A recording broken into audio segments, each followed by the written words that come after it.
सम्मद रशीद खान, राहणार आवाटी, तालुका करमाळा, जिल्हा सोलापूर या गावात मी राहत असताना माझ्या घरामध्ये सगळं पाणी शिरलेलं आहे आणि सामान मला काही काढायला भेटलेलं नाही।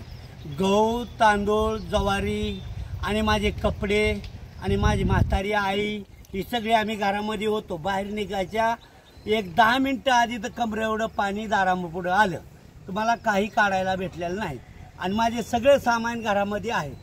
फ्रीज आहे, कूलर आहे, सगळं सामान जेवढं काय माझं होतं ते सगळं घरामध्ये आहे। आपलं घर कुठं आहे आपलं? सर माझं घर हे पाठीमागे ठेवा काही समोर ती खांबा आहे ना, खांबापाशी घर आहे माझं। पूर्ण घर आपलं पाण्याखाली? पूर्ण घर पाण्याखाली आहे। पाण्या घराच्या वरून एक आता पाणी चाललेलं आहे। मला काही सामान काढायला भेटलेलं नाही, तर माझं काहीतरी बंदोबस्त करा। मला वरून सांगतात की तुम्हाला पाणी वाढणार आहे असे सांगतात। आता आम्ही रोडवरच राहतोय, रोडवर हिंडतोय, काय करावं? अंग घालायला कपडे सुद्धा नाहीत अंगावर। आमची परिस्थिती बेकार आहे।